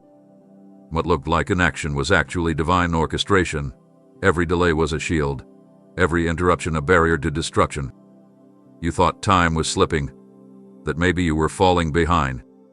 But I was stretching time like a covering, making sure what was forming inside of you wouldn't be crushed by what was happening around you. I've never been limited by clocks or calendars. I don't operate within the pressure of human deadlines. I function in love, and love is never right. I don't delay because I forget. I delay because I remember.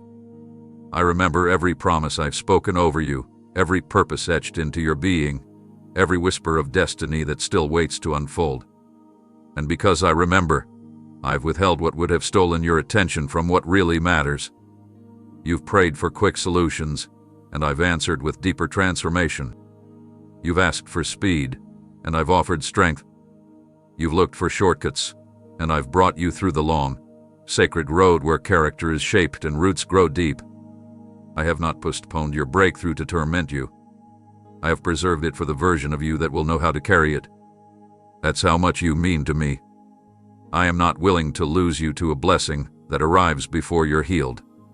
I am not willing to give you a platform that your foundation can't yet support. I am not willing to watch you trade lasting joy for momentary applause. So I've said, not yet, while you wept for right now. And while you misunderstood my quietness, I was fighting battles in unseen places. I was holding back judgment that could have rightfully landed on your choices, not because I ignored what happened, but because my mercy outweighed what justice could have required. I have stood in the gap between what was deserved and what love decided. And every time I had to choose between giving you what you asked for or giving you what would save you, I chose you. Over and over again. My love is not passive. It rearranges timelines. It suspends outcomes. It cancels consequences when the heart still has room to turn. You have no idea how many times I've said to the storm, wait, not yet. They are still coming home. I've never once considered letting you go. Not when you forgot me. Not when you blamed me. Not even when you told yourself you didn't believe anymore. I chose patience over punishment. I chose presence over pressure. Because I don't measure your worth by your consistency. I measure it by my covenant. and that covenant has never changed. I gave all of myself so that you could know a love that doesn't give up, even when the world says it's too late. So if you're still wondering why things took longer than expected, why some things never happened the way you thought they would, know this: it was never delay for delay's sake. It was me, holding time in my hands, refusing to lose you. You thought the shaking meant you were being punished, that the crumbling of what you once relied on was a sign of abandonment. But it wasn't my wrath that allowed the ground to tremble beneath you. It was my mercy. There were things you had grown used to, structures, patterns, beliefs, and identities that were never meant to carry the weight of your destiny. You built safety into them, unaware that they were quietly silencing the voice I placed within you. So when they began to fall apart, I didn't rush in to keep them standing. I stepped back just enough for the shaking to begin. Not to watch you suffer, but to awaken the part of you that had been sleeping, the part that remembers who you really are. The world tried to press you into a mold, teaching you to suppress your questions, quiet your dreams, and live safely inside expectations that never fit the shape of your spirit. I saw how you traded wonder for survival, how you adjusted your light to fit into dim rooms. And I could no longer allow that version of life to remain your normal. So I let the ground move beneath you. I let the walls crack. Not to destroy, but to invite. The invitation wasn't loud.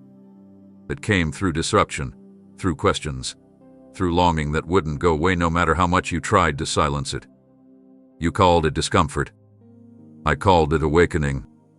You were made for more depth, more freedom, more presence, but first, the noise had to be removed. And nothing removes noise like a shaking.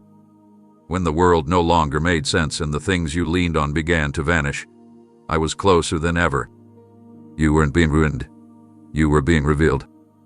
The shaking stripped away what was false. It dismantled the agreements you didn't realize you had made. Agreements with fear, with pressure, with shame. You were never meant to live small. You were never designed to stay numb. But the world taught you that being quiet and predictable would keep you safe. And I had to unsettle that lie.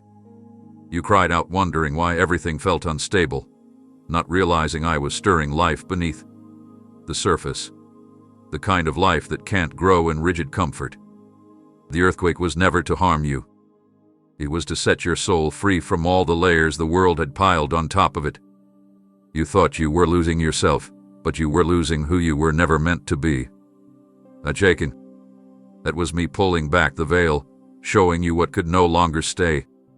And through every collapse, I stood beside you, whispering, "Let it fall. I'm still here." You didn't know how much of your identity had been built around what others expected from you, until I allowed those expectations to crumble. You didn't realize how tightly you held onto old labels, until I removed the environments that reinforced them. And though it hurt, and though it left you breathless at times, something deeper began to breathe within you again. Purpose, passion, calling, identity.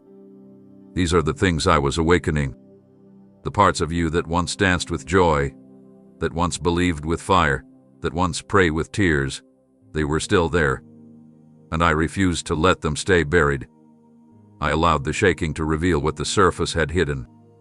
You've mistaken the storm for loss, but it's been a rescue all along. You don't yet see the strength forming inside of you. But you will. And when you look back, you'll see it wasn't the breaking that defined you. It was a rebuilding that followed. The awakening that could only come when everything else went still. I've never wasted your pain. I've only ever used it as soil. And what's about to grow from this ground will carry the scent of heaven. Amen.